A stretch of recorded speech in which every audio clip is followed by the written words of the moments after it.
الحمد للہ وکفا والصلاة والسلام علی سید الرسول وخاتم الانبیاء اما بعد فاعوذ باللہ من الشیطان الرجیم بسم اللہ الرحمن الرحیم سبحان الذي أسرى بعبده ليلا من المسجد الحرام إلى المسجد الأقصى الذي باركنا حوله لنريه من آياتنا إنه هو السميع البصير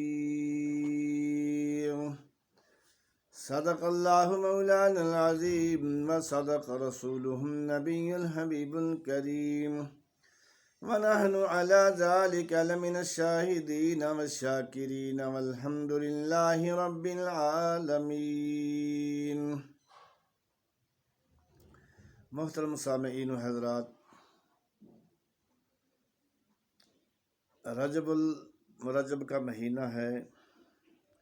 اس مہینہ میں اللہ تبارک و تعالی نے اپنے پیارے نبی حضرت محمد مصطفیٰ احمد مجتبیٰ والضحیٰ کے چہرے والے واللیل کی زلفوں والے ما زاغ البصر کے سرمے والے علم نشرح کے سینے والے طٰہٰ کی شان والے یاسین کے دندان مبارک والے کو فرش سے عرش پر بلایا، زمین سے آسمان پر بلایا اور سیر کرائی. حضرت محمد الرسول اللہ صلی اللہ علیہ وآلہ وسلم ام ہانی کے گھر پہ بستر استراحت پر آرام فرما رہے تھے. جبرائیل امین چھت سے اترتے ہیں اور نبی علیہ السلام کے پاؤں مبارک کو اپنے نرم نرم پروں کے ساتھ اوپر پھیرتے ہیں اور نبی علیہ السلام جاگتے ہیں. پوچھا جبریل کدھر؟ جبرائیل امین نے کہا کہ اللہ تبارک و تعالی نے آپ کو بلایا ہے. آپ کو وہ جبرائیل امین اور فرشتے جو تھے وہ نبی علیہ السلام کو حتیم بیت المقدس بیت اللہ جو اللہ کا گھر ہے اس میں لے جاتے ہیں. وہاں سے نبی علیہ السلام کا سینہ مبارک چاک کیا، آب زمزم سے دھویا اور نبی علیہ السلام کے سینہ مبارک میں سونے کا ایک طشت وہ رکھا جس میں علم اور حکمت کے موتی تھے. وہاں سے نبی علیہ السلام کو براق پہ بٹھایا اور چلتے ہیں. اس براق کی رفتار تا حد نگاہ ہے. ایک قدم اتنا تیز ہے کہ جہاں تک نگاہ جاتی ہے اتنی تیز وہ براق دوڑتا ہے، چلتا ہے. چلتے چلتے ایک جہاں پہ بہت زیادہ کھجوروں کے درخت، جبرائیل امین نے کہا یا رسول اللہ صلی اللہ علیہ وآلہ وسلم یہاں پہ اتریں اور 2 نفل ادا کریں. نبی علیہ السلام نے 2 نفل ادا کی. جبرائیل امین نے پوچھا یا رسول اللہ آپ کو علم ہے یہ کون سی جگہ ہے؟ نبی علیہ السلام نے فرمایا اے جبرائیل آپ بتاؤ تو حضور صلی اللہ علیہ وآلہ وسلم کو حضرت جبرائیل امین نے کہا کہ یہ یثرب ہے، مدینہ المنورہ ہے، جہاں پہ آپ نے ہجرت کرنی ہے۔ وہاں سے پھر براق پر سوار ہوتے ہیں اور وادی سینا میں جہاں پہ موسیٰ علیہ السلام اللہ تبارک و تعالی سے ہم کلام ہوئے، وہاں پر جبرائیل امین براق کو لے کر رکے اور حضور صلی اللہ علیہ وآلہ وسلم کو 2 نفل پڑھنے کا کہا۔ وہاں سے پھر براق پر سوار ہوتے ہیں، مدین جو جگہ ہے وہاں پر اترے اور نبی علیہ السلام کو کہا جبرائیل امین نے یہاں پر 2 نفل ادا کر لیں۔ پوچھا یہ کون سی جگہ ہے؟ فرمایا کہ یہ مدین جگہ ہے، حضرت شعیب علیہ السلام کا جو مسکن ہے یہ وہ جگہ ہے۔ وہاں سے پھر براق پر سوار ہوتے ہیں، جگہ آتی ہے بیت اللحم۔ جبرائیل امین نے کہا یہاں پر اتریں اور 2 نفل ادا کر لیں، اور جبرائیل امین نے کہا یہ حضرت عیسیٰ علیہ السلام کی ولادت والی جگہ ہے، جہاں پر آپ نے 2 نفل ادا کرے ہیں۔ آگے چلتے ہیں، ایک بڑھیا آواز دیتی ہے۔ جبرائیل امین نے کہا اس کی آواز کا جواب نہیں دینا۔ ایک بوڑھا ملتا ہے، وہ بھی آوازیں دیتا ہے۔ جبرائیل امین نے کہا اس کی آواز کو بھی، اس کا بھی جواب نہیں دینا۔ چلتے ہیں آگے، دیکھا تو سلام کہہ رہے ہیں، السلام علیکہ یا رسول اللہ، یا حاشر، یا اول، یا آخر۔ جبرائیل امین نے کہا وہ جو بڑھیا تھی وہ دنیا تھی، اور جو وہ بوڑھا شخص تھا وہ شیطان تھا۔ دنیا کی اتنی ہی زندگی باقی ہے جتنی وہ بڑھیا کی تھی، اور یہ شیطان آپ کو اپنی طرف مائل کرنے کی کوشش کر رہا تھا۔ اور یہ حضرت ابراہیم علیہ السلام اور حضرت موسیٰ علیہ السلام یہ آپ کو سلام کہہ رہے ہیں۔ آگے دیکھا کہ ایک قوم ہے، اس قوم پر گزر ہوا تو دیکھا ان کے جو ناخن ہیں وہ تانبے کے ہیں، لمبے لمبے ہیں، اور اپنے جسم کو تراش رہے ہیں، زخمی کر رہے ہیں، ایسے چھیل رہے ہیں۔ پوچھا جبرائیل یہ کون لوگ ہیں؟ فرمایا یا رسول اللہ صلی اللہ علیہ وسلم یہ آپ کی امت کے وہ لوگ ہیں جو غیبت کرنے والے ہیں، غیبتیں کرتے ہیں۔ آگے قوم پر گزر ہوا تو دیکھا نہر میں لوگ تیر رہے ہیں اور پتھر کو اپنا لقمہ بنا رہے ہیں۔ پوچھا جبرائیل یہ کون لوگ ہیں؟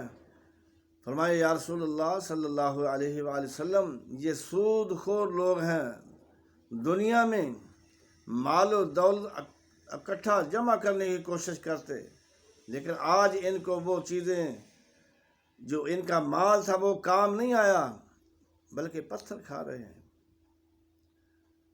پھر ایک قوم پر گزر ہوا تو دیکھا وہ کاشتکاری کر رہے ہیں، زمین میں بیج ڈالتے ہیں، اسی وقت وہ تیار ہو جاتا ہے، اسی وقت وہ کاشت کر لیتے ہیں، پھر وہ تیار ہو جاتا ہے، وہ فصل تیار ہو جاتی ہے۔ پوچھا جبرائیل یہ کون لوگ ہیں؟ فرمایا یہ آپ کے مجاہد لوگ ہیں، جہاد کرنے والے لوگ ہیں، اور اللہ کے راستے میں خرچ کرنے والے لوگ ہیں۔ اللہ تبارک و تعالی ان کو ایک نیکی کے بدلے 700 نیکیاں عطا فرما رہا ہے۔ تو سرکار دو جہاں صلی اللہ علیہ وآلہ وسلم آگے چلتے ہیں، آگے دیکھا کہ کچھ لوگ ہیں ان کے سر نیچے زمین پہ رکھے ہوئے ہیں، نیچے بھی پتھر ہے، اور فرشتہ دور سے آتا ہے، پتھر اس کے سر پہ مارتا ہے، اس کا سر جو ہے کچرا کچرا ہو جاتا ہے۔ تو پوچھا یہ کون لوگ ہیں؟ فرمایا یہ آپ کی امت کے وہ لوگ ہیں جو نمازوں میں کاہلی سستی کرنے والے لوگ ہیں۔ نمازیں تو پڑھتے ہیں لیکن سستیاں کرتے ہیں۔ آگے گئے، آگے دیکھا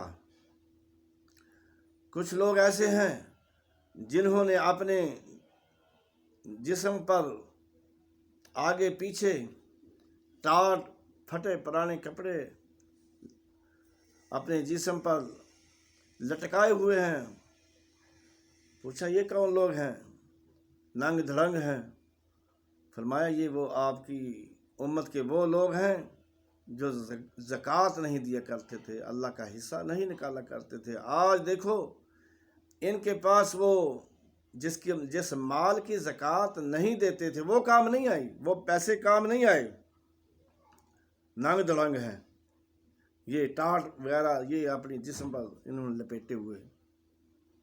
آگے گئے، آگے دیکھا دو ہنڈیاں ہیں، ایک ہنڈیا میں بہترین پکا ہوا گوشت ہے اور ایک ہنڈیا میں بدبودار کچا گوشت ہے۔ لوگ جو ہیں وہ کچا گوشت اور بدبودار کو کھا رہے ہیں، جو پکا ہوا بہترین ہے اس کو نہیں کھا رہے۔ پوچھا یہ کون لوگ ہیں؟ فرمایا یہ آپ کی امت کے وہ لوگ ہیں جو اپنی پارسا نیک پاکیزہ طاہرہ بیویوں کو چھوڑ کر دوسروں کے پاس وقت گزارتے ہیں، اور یہ عورتیں ہیں جو اپنے نیک مردوں کو چھوڑ کر دوسرے غیر محرم آدمیوں کے پاس، بدکار آدمیوں کے پاس وقت گزارتے ہیں۔ یہ وہ لوگ ہیں جو بدبودار گوشت کھا رہے ہیں، کچا گوشت کھا رہے ہیں، حالانکہ اللہ تبارک و تعالیٰ نے حلال گوشت رکھا ہے، پکا ہوا رکھا ہے، اس کو نہیں کھا رہے۔ آگے جاتے ہیں تو دیکھا ایک قوم ہے، ان کے زبان اور لبوں کو دوزخ کی کینچی سے کاٹا جا رہا ہے۔ پوچھا یہ کون لوگ ہیں؟ فرمایا آپ کی امت کے واعظ لوگ ہیں جو آپ کی طرف بات آپ نے نہیں کہی لیکن آپ کی طرف وہ منسوب کر دیتے ہیں۔ یہ ایسے واعظ لوگ ہیں، ان کو اللہ تبارک و تعالیٰ یہ سزا دے رہا ہے۔ آگے دیکھا تو بدبودار علاقہ ہے، فرمایا یہ جہنم کی آگ ہے، بدبو آ رہی ہے، اور آگے دیکھا خوشبو ہی خوشبو ہے۔ جبرائیل امین نے کہا یہ جنت ہے، جنت کی ہوائیں ٹھنڈی آ رہی ہیں، خوشبودار ہوائیں آ رہی ہیں۔ یہ مکہ سے لے کر بیت المقدس تک یہ اللہ تبارک و تعالی نے اپنے پیارے نبی کو زمین پہ ہی سیر کرائی اور دکھلا دیا کہ ایسے ایسے حالات گزریں گے اور ایسے ایسے جو لوگ کریں گے ان کے ساتھ یہ حالات، ایسے ایسے ان کے ساتھ یہ معاملات ہوں گے۔ آگے بیت المقدس میں جاتے ہیں، واقعہ تو لمبا ہے، مختصر کرتے ہیں۔ جبرائیل امین نے اذان دی ہے اور اس میں تمام انبیاء کرام موجود ہیں۔ جبرائیل امین نے کہا کہ اس میں اشہد ان کہ آگے کا کیا کہوں؟ اللہ تبارک و تعالی نے فرمایا اے جبرائیل امین، جس کے لیے یہ ساری محفل سجائی ہے اس کا نام لو، اشہد ان محمد الرسول اللہ۔ یہ نبی علیہ السلام کا نام اذان میں لیا گیا اور پھر امامت بھی نبی علیہ السلام نے کرائی ہے۔ دیکھو یہ حضور صلی اللہ علیہ وآلہ وسلم کو اتنی یعنی کہ عظمت اور شان اور فضیلت ملی ہے کہ تمام انبیاء کی امامت سرکار دو جہاں صلی اللہ علیہ وآلہ وسلم نے کی۔ وہاں پہ خطاب بھی ہوتے ہیں، حضرت ابراہیم کہتے ہیں کہ اللہ کی تعریف ہے، اللہ کا شکر ہے جس سے مجھے ملک دیا، مجھے پیشوا بنایا، مجھے امام بنایا، اور مجھ پر اللہ تبارک و تعالی نے آگ کو بردم و سلام کیا، بنایا۔ حضرت موسیٰ علیہ السلام نے کہا کہ اللہ کا لاکھ لاکھ شکر ہے کہ جس نے مجھ سے بلا واسطہ کلام کیا۔ حضرت داؤد علیہ السلام کھڑے ہوتے ہیں، انہوں نے کہا کہ اللہ کا شکر ہے، اللہ کی ہی تعریف ہے جس نے مجھے ملک عظیم عطا کیا اور مجھے زبور سکھلائی، میرے ہاتھ پہ لوہے کو نرم کیا اور پرندوں کو میرے ساتھ مسخر کیا، اور مجھے دل پذیر تقریر کرنے کی اللہ تبارک و تعالی نے توفیق عطا فرمائی۔ یہ ہر نبی یہ اللہ تبارک و تعالی کی تعریف کر رہا ہے اس مجمع میں۔ اور سرکار دو جہاں صلی اللہ علیہ وآلہ وسلم نے جب خطاب کیا کہ اللہ کی تعریف ہے، اللہ کا شکر ہے کہ جس نے مجھے رحمت للعالمین بنایا، کافۃ للناس بنایا، بشیر و نذیر بنایا، ورفعنا لک ذکرک بنایا، ووضعنا عنک وزرک، یہ تمام فضیلتیں اللہ تبارک و تعالی نے مجھے عطا کی ہیں۔ اور وَأَنَا قَائِدُ الْمُرْسَلِينَ وَلَا فَخْرَ وَأَنَا خَاتَمُ النَّبِيِّينَ وَلَا فَخْرَ وَأَنَا أَوَّلُ شَافِعٍ وَمُشْفَعٍ وَلَا فَخْرَ۔ یہ تمام چیزیں نبی علیہ السلام نے جب بیان کی تو حضرت ابراہیم علیہ السلام نے کہا کہ انہی بنا پر آپ تمام انبیاء سے آپ کی فضیلت، عظمت اور شان زیادہ ہے۔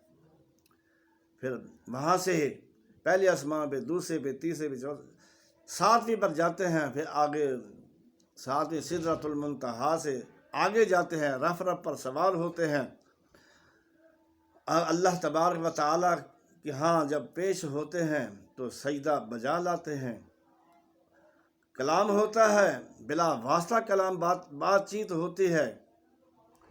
وہاں پہ اللہ تبارک و تعالیٰ نے فرمایا، اے میرے پیارے نبی، جب کوئی کسی کے پاس آتا ہے تو کوئی چیز تحفہ لے کر آتا ہے، اے میرے پیارے نبی آپ میرے لیے کیا تحفہ لائے ہیں؟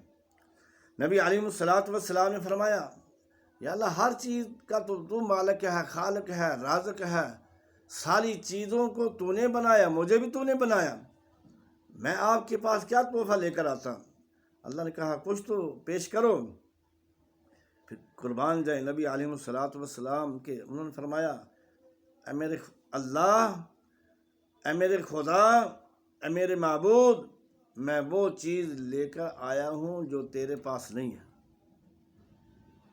پیش کرو۔ پھر نبی علیہ السلام نے فرمایا، التحیات للہ والصلوات والطیبات، کہ اللہ میری جانی، میری مالی